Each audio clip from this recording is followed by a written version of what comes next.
Hello, today I have Stephen with me. Good morning to you. Would you like to introduce yourself and tell us a little bit about yourself?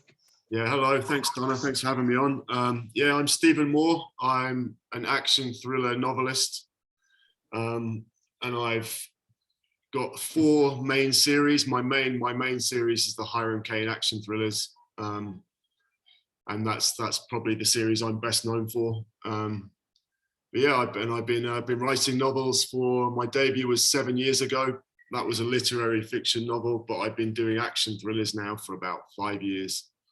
And I think tomorrow I'm publishing my 26th book, I think.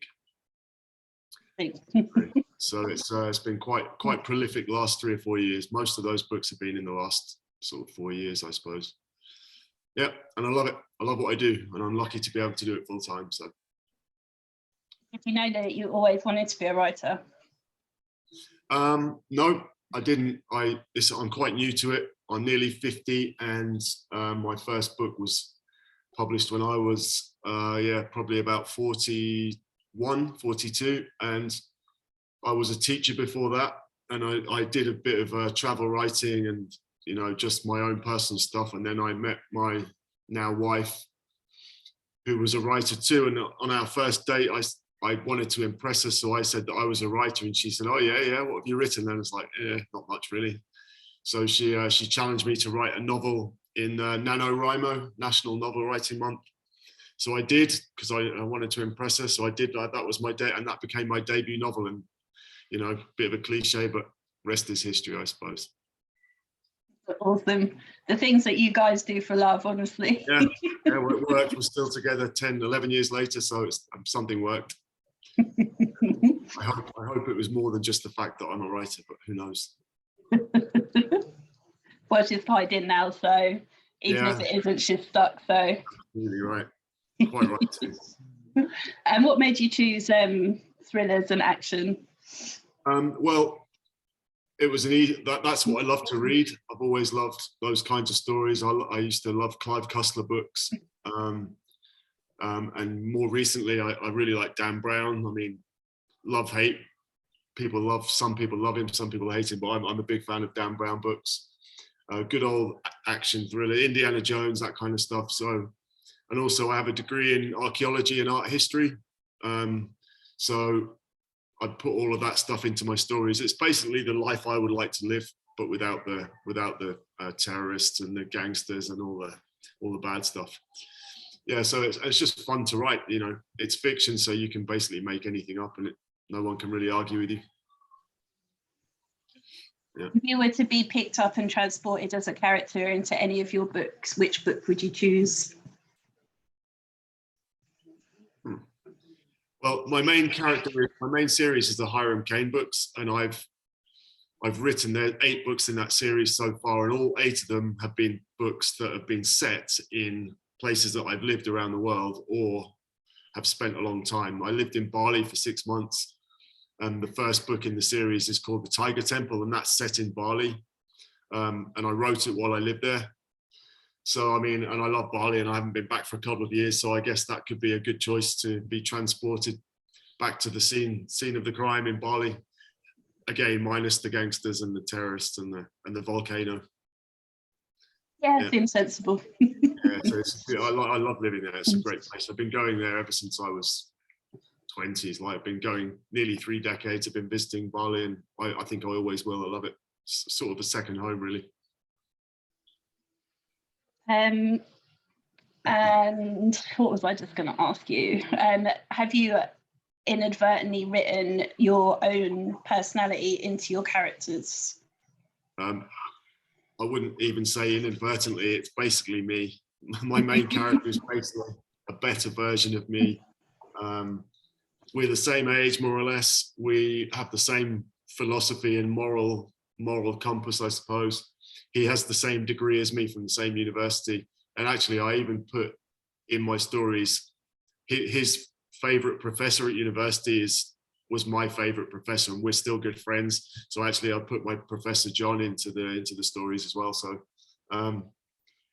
yeah, he's just better looking, healthier, faster, cooler, smarter.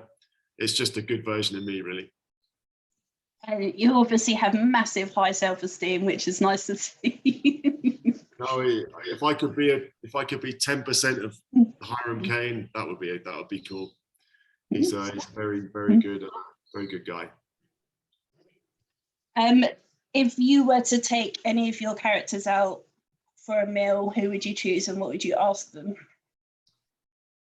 That's a good question. That's a really good question.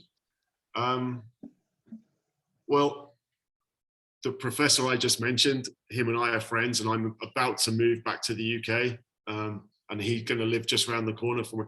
So I'm sure I will actually be going out for dinner with Professor and Irons, but so that's too easy because that's really going to happen. I think it would be one of the bad guys. In the book that I'm publishing tomorrow, which is book 3 of the Alexandria Ridley Vigilante series, the bad guy in that is he's probably the best villain I've ever written. So I think I'd quite like to take him out. I'd take him out for dinner and then take him out because he's such a bad guy. So maybe that would be cool. One of the bad guys, I think. Yeah, I can't say his name because it'll be a bit of a spoiler before the book launches tomorrow. So yeah, fair enough. And actually, Alexandria Ridley is the main character of that series.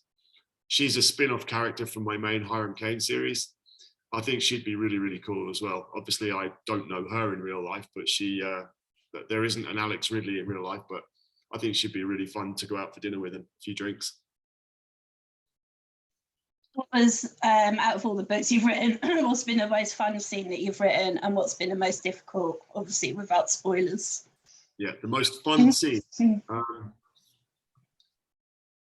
The Tiger Temple, the one that's set in Bali. It is a village just outside one of the main towns where I lived. And there's the opening scene is there like a Balinese temple. It's some kind of local religious festival. And the village elder, his granddaughter gets kidnapped during the festival. And then there's a motorbike chase, which is Hiram Kane and one or two of his friends jump on their motorbikes and chase the criminals with the kidnapped girl. And they go off through the village. And then there's the sacred monkey forest there, which is a really beautiful place. And literally there are monkeys everywhere. And they go off on this motorbike chase through the monkey forest and then across the rice paddies. And that was a great fun scene because I know the area so well. So I could just picture it and I knew the turns they'd have to make. And so that was a really good fun scene. And I mean, that's a great way to open that book. It's just straight into the action. It's really cool. So that was kind of easy to write because I was so familiar with it. I think, did you say the most difficult as well? Yeah. In the Ridley series, that's the book's coming out tomorrow. That deals with some human trafficking issues, and usually involving like young women. So that was quite tough to write. Obviously, I don't have any experience of that myself, but I've had to do a lot of research, and emotionally that was quite tough. And I've actually had quite a few people write to me and say that it was a bit too real. There's not really any graphic scenes like that, but yeah, because I'm not writing from any kind of experience, that was very difficult to do. And I feel like I've done an okay job of it. The reviews are great on the other books, so. But yeah, that's always hard because it's something I know nothing about personally. Yeah. It's a difficult subject. Yeah, well, if people are saying that it's a bit too real, then I think you nailed it. Yeah, hopefully I have. Yeah. And obviously it's a big issue, and I do like to try and raise awareness of some social issues in my books. All of them have some kind of a moral theme as well, and there's not much an individual can do to stop that kind of horrible business, that industry, but raising awareness of it through fiction is just one way I can sort of help, I suppose. Yeah, definitely. And what's been your favourite first as an author?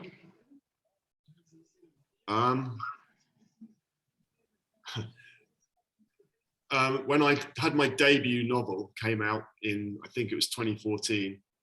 I'm in Mexico now. I live in Mexico, and I had my very first live event, and it was on a rooftop terrace of a hotel. And I'd only been in town a few months, but I'd made some good friends already. So I invited everybody, I put an advert in the local paper. So we actually had a live book launch in a beautiful location. We did a reading from the book. So that was a first. All of that was a first. And the funny thing about it is I've never done it since. I've had 20 odd more books since, but I've never done it again because that was just too stressful. And it was so stressful that I couldn't even do the reading myself. My wife had to do the reading for me, which was very nice. So that was a first, but I hope now that moving back to England next month, there'll be more opportunity to do kind of some live events once COVID's buggered off and all that stuff. So, but that was the first and the last, but it was really cool. It was a great experience. You're planning on attending any of the literary events when you come back to the UK? Yeah, I hope so. I hope to. That's something that I don't have here really. And funnily enough, in this town, there is Latin America's biggest literary festival in this town. And I went to it once, maybe about 5 years ago, but the problem is it's very traditional publishing oriented. There's nothing for indie authors at all. So once was a good experience, but I've never bothered to go again. But obviously in the UK, you have the London Book Fair.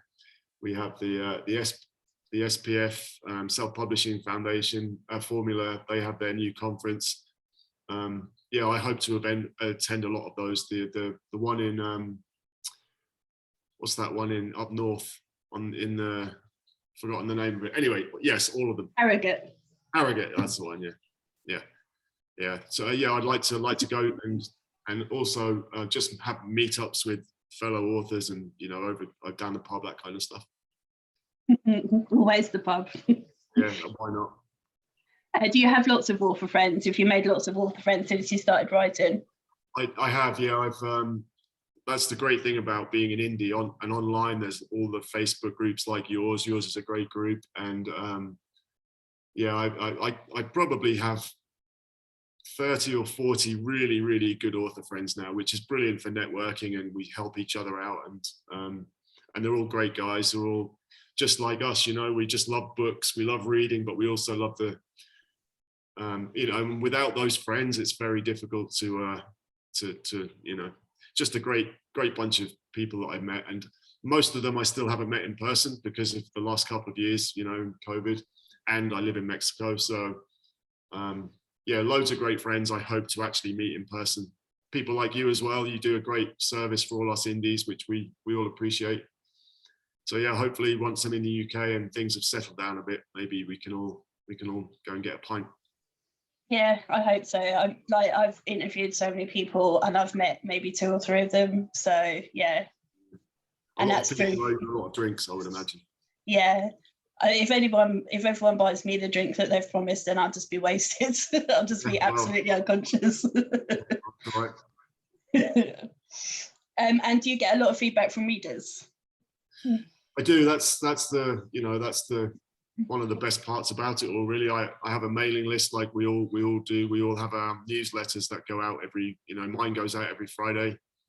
And it's just so nice to, again, I've probably got, I think there are 14,000 people on my mailing list, which is quite nice, but I think I probably have got to know about 100 of them personally, just through my Facebook group as well. And I consider them friends now. They're not just fans of my books, they're actually friends. So again, I've only ever met 1 or 2 of them in person, but I hope that can change. A lot of them do live in the US. In fact, 70% of them are in the US, but there are a lot in Europe and England. So yeah, I hope to maybe have an event at some point of my own, and I can invite anyone who wants to come, which might be about 3 people, but it'll be fun.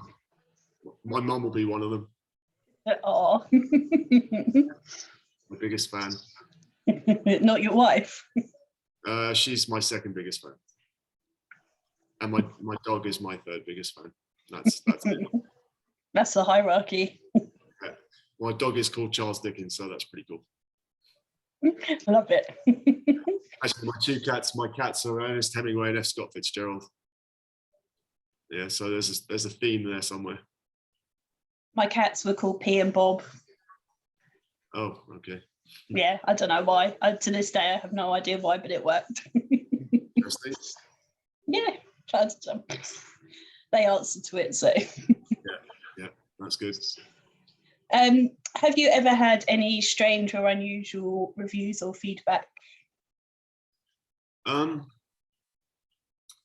Yes.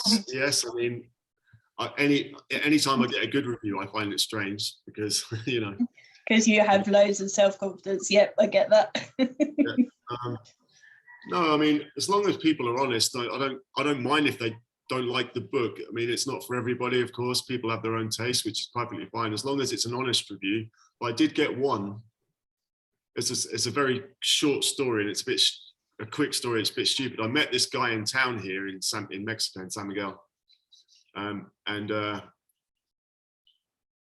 basically, I invited him to the pub. He seemed like a nice guy, and I was on my way to the pub, and I invited him to the pub, and I mentioned about my books, and the very next day there was, obviously he was a bit of a strange guy. The very next day there was a 1-star review on my debut novel, and it was obviously from him because it had his name on the review.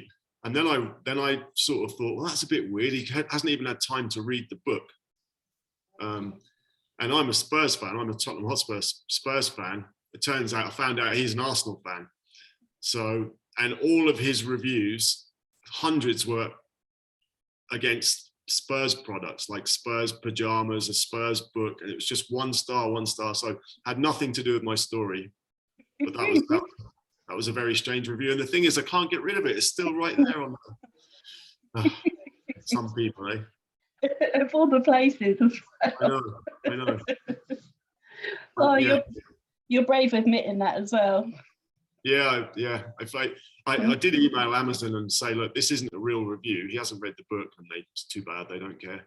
No, they're not interested. They don't care about that. It's funny, actually. I work for Greggs, and we have a cake called Tottenham cake. Oh, yeah? And Arsenal fans refer to it as the pink cake. It's not Tottenham cake. It's the pink cake. They absolutely refuse to call it Tottenham cake. It's like it's cake, for God's sake. But no. Yeah, it's cake, right? Yeah, seriously. Oh, that's awesome. That's weird. I know, weird bunch. I won't tell you who I support. Well, probably Luton. Yeah. For my sins. Yeah. Oh, well, that's a shame. Never mind. Yeah. Hey, we're in the Championship. We're doing all right. Yeah, actually, yeah, you are. But not that we've played for about a month. But anyway. We're going to talk about the Spurs result yesterday. No. Books. Should we talk about books? Yes. Or authors. So if you were able to spend a day with any author, dead or alive, who would you like to spend a day with? Oh, that's a really good question too. Well, probably Clive Cussler was my inspiration. Did you know Clive Cussler's books? I've heard of them. I don't think I've read them. Yeah, so proper real life, he was, I mean, he sadly died last year in his 80s. And 1 or 2 of his books have been movies, just proper action adventure. But before he became a novelist, he was doing those things for real. He was a deep sea diver, salvaging shipwrecks and all that kind of stuff. And I've actually been talking with quite a well-known TV producer who we're going to do some kind of collaboration this year. I can't say any more than that, but it's very exciting. And he was good friends with Clive Cussler. And in fact, this guy, the TV producer, is a character in some of Clive's books. So it was just a great honor to talk to this guy. We had a good Zoom chat yesterday. It's our second one, and we're probably going to work on something this year. But I've been hearing some stories about Clive that aren't particularly, famous stories, inside knowledge. So he just sounds like such an amazing guy. And I think I would love to have had dinner with him, have a day with him. It just seems like an amazingly interesting guy. So Clive Cussler is my answer. Yeah. If you were to fictionally kill someone, how would you do it? Well, in the book that launches tomorrow, there is an amazing scene, in my opinion. Obviously, I wrote it, so I think it's amazing. The book takes place in Marrakesh in Morocco, and there's a very famous it's very famous for making leather products in an old tannery, and there's vats of boiling chemicals, and I'll just leave it there. I mean, yeah, there's a hint, there's a clue there, but I think it's a pretty gruesome scene. All manner of things can happen at a tannery in Marrakesh. So if anyone's interested in that, that will be out tomorrow. Actually, I think you can get it now, but officially tomorrow. Yep, I know what I'm doing when I finish this Zoom call then. Straight off to Amazon. Yeah, I hope so. I'm really pleased with it. It only took this book I wrote in NaNoWriMo just in this November. So I worked really hard that month, and it's about 80,000 words. So to get that turned around so quickly, I'm really pleased with it. I think it's one of the best books I've ever written. But obviously, I need to say that, because if I'm not getting better with each book, then I'm cheating myself and my readers. So I think it's really good. It's really fun, really fast paced, great location as well. So yeah, people hopefully will check it out. Yes, well, I'm definitely going to. That is impressive, actually. But yeah, I've done NaNoWriMo as well, and my 50,000 words are just still sitting there. Yeah, well, Unloved. that happens to a lot of people. But I really do like the process of NaNoWriMo. And what I actually did this time, I timed every time I sat down and wrote, I set a timer. So I added up all the minutes and hours, just to learn how fast I am, when are my best times in the day for writing. And I finished 79,500 words in 41 hours of actual writing time. So really only a week's work, but 20 minutes here, 20 minutes like 4 or 5, 6 times a day. So it didn't feel like I was sitting down for too long at a time, just doing those writing sprints. So if any of the listeners are budding authors, it's a really good way to keep at it. Even it doesn't have to feel like you need 3 hours in a stretch, 20 minutes here, 20 minutes there. That's kind of all I did. It soon adds up. Yeah. And when you're editing, what's your most overused word or phrase? That's my answer. No. I tend to overuse but a lot. And I sometimes, that's kind of lazy, but when you're in the flow, it just, I don't edit as I go, really. I finish a section, then I go back and edit. But I have way too many buts in my life, but who doesn't? Yeah, but is my most overused word. When you're not writing, what do you like to do with your free time? I'm an editor too, so I'm half my time is spent editing other clients' books, which is a great job because my commute is about 20 feet from the bedroom to my desk here. So I do a lot of editing, got quite a nice side business editing. And if I'm not working, I mean, I live in Mexico, it's sunny every day, so I do play a fair bit of golf. I've got some good friends, we play golf a couple of times a week. And I am quite partial to the pub, and there are some great pubs here in town. So yeah, I'm reading as well. I love reading, I do love a good movie.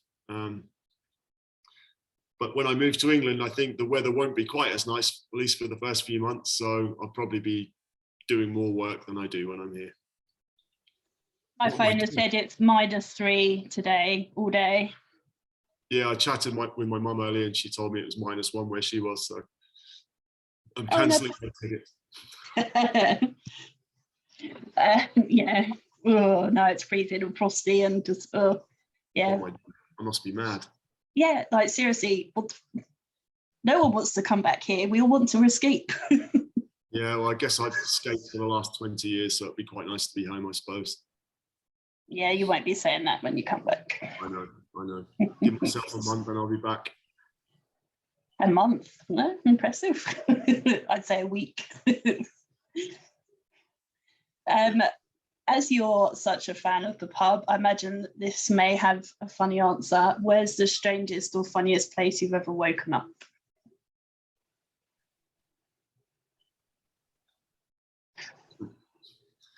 I mean, I have woken up on a couple of beaches in my time.